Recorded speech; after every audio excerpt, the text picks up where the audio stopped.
கிறிஸ்துவுக்குள் பிரியமானவர்களே, இயேசு கிறிஸ்துவினுடைய இனிய நாமத்தினாலே இந்த இரவு பொழுதிலே ஆண்டவருடைய வார்த்தையை நான் உங்களோடு கூட பகிர்ந்து கொள்வதிலே மிகுந்த மகிழ்ச்சி. என்னாகமம் புஸ்தகம் 23வது அதிகாரம் 9வது வசனம், கன்மலை உச்சியிலிருந்து நான் அவனை கண்டு குன்றுகளில் இருந்து அவனை பார்க்கிறேன். அந்த ஜனங்கள் ஜாதிகளோட கலவாமல் தனியே வாசமாயிருப்பார்கள். ஆமென். பீலேயாமை பற்றி இந்த அதிகாரத்திலே குறிப்பிடப்பட்டிருக்கிறது. கன்மலை உச்சியிலிருந்து காண்கிற தேவன். சபிக்க வந்த பீலேயாம் சபிக்க முடியாமல் தவித்து நின்றான். அழிக்க புறப்பட்ட அவன் வாய் இஸ்ரவேலை ஆசீர்வதித்தது. நாவின் பிரதியுத்திரம் கர்த்தரால் வரும் என்ற வசனத்திற்கு ஏற்றாற்போல 21வது அதிகாரத்திலே அவர் யாக்கோபிலே அக்கிரமத்தை காண்கிறதும் இல்லை, இஸ்ரவேலிலே குற்றம் பார்க்கிறதும் இல்லை. அதாவது புழுதி அள்ளி போட வந்த பீலேயாம் புகழ்பாடி கடந்து சென்றான். சுற்றம் சூழ குற்றம் கண்டுபிடிக்க வந்தவன் அவர் இஸ்ரவேலிலே குற்றம் பார்க்கிறது இல்லை என்று சற்றேனும் பயப்படாமல் சட்டென்று சொல்லிவிட்டான்.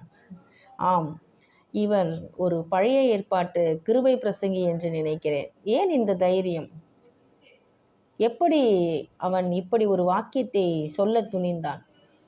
அவன் கன்மலை உச்சியிலிருந்து அவர்களை கண்டான்.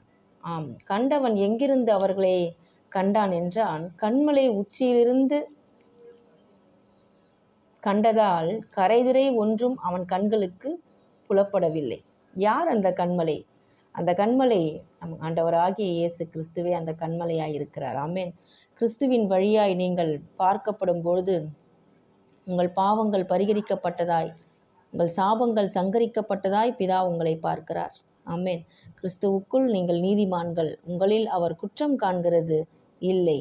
எல்லாரும் பாவிகள்தான் எனினும் ரட்சிக்கப்பட்டவனை பிதா இயேசுவின் வழியாய் பார்க்கும் பொழுது அவனை நீதிமானாய் பார்க்கிறார். ஆம், கன்மலையின் உச்சியிலிருந்து நம்மை காண்கிற தேவன் அப்படித்தான் பார்ப்பார். கர்த்தர் தாமே இந்த சத்திய வசனத்தை ஆசீர்வதிப்பாராக.